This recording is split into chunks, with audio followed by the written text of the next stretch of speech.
Husband gave me an ultimatum. Accept an open marriage or walk away. I chose divorce and he lost it. My husband seems like he has been depressed because of the timing of losing both his mom and dad in the same year. It's October and the holidays are coming. I know it's tough for him, so I get it and try to be there. He had previously planned a suicide attempt because of family issues before we met, so I take his mental health very seriously. But one day, he sat me down for a serious conversation and started by saying he wanted to open up our relationship.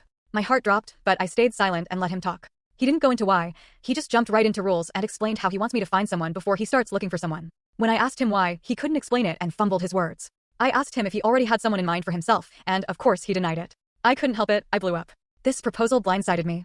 I slept on the couch after my outburst, and he didn't even try to come after me to explain anything, which kind of made me feel worse. I have never felt so unwanted in my life than in that moment. I have never thought I was the kind of girl to be open to that relationship.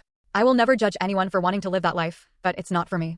He went to work the next day, but I had the day off and thought about my situation. After crying for hours, I realized that this was the end of our marriage. Suggesting an open marriage was a deal breaker for me. While he was still at work, I moved all his stuff out of our bedroom into his sister's old room. Technically, it's a spare room now. When he came home from work, he insisted we discuss his proposal. After discussing more about why he wants this, I've realized several things. He is way kinkier than he lets on and is disappointed with our bedroom life. He knows I'm not on the same level and doesn't want to push me past my boundaries to try things he knows I won't like. I asked how he knows I won't like to try these new things. He explained they are an escalation of things he already knows I'm not down for, but won't go into specifics. He is also unhappy with how infrequently we have sex, but has never really put an effort to change anything regarding it. He just complained repeatedly and expected me to be ready any minute of the day. Because we got married so young, there are a lot of things neither of us got to experience or try, mostly sexually. He is mourning the loss of his early 20s and never getting to sleep around to explore his kinks. Part of the rules he explained was that we wouldn't technically be sleeping around with whoever we wanted. He called it an open marriage, but described it more as polyamory. We would each have a boyfriend or girlfriend with whom we go on dates and do things together, people we were allowed to love and be with sexually.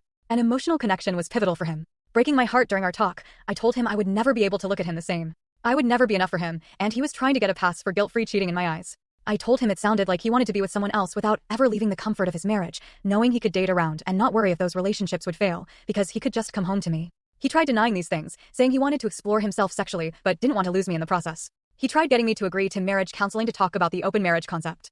I told him that just proposing an open marriage was grounds for divorce for me, and I wasn't willing to go to a counselor for them to gang up on me or bully me into trying it. In reality, that never would have happened, but emotions were high. I told him I could never see him the same and how badly this crushed any self-confidence I may have had. He doubled down. He said if we go back into a relationship and pretend this never happened, then he would end up cheating on me. For him, it was open marriage or nothing. I chose nothing. Divorce papers were filed exactly 1 week later. He was very hurt and angry that I could jump right to divorce and kick him out of our bedroom so fast, but I refused to be a second choice or have to fight for his attention.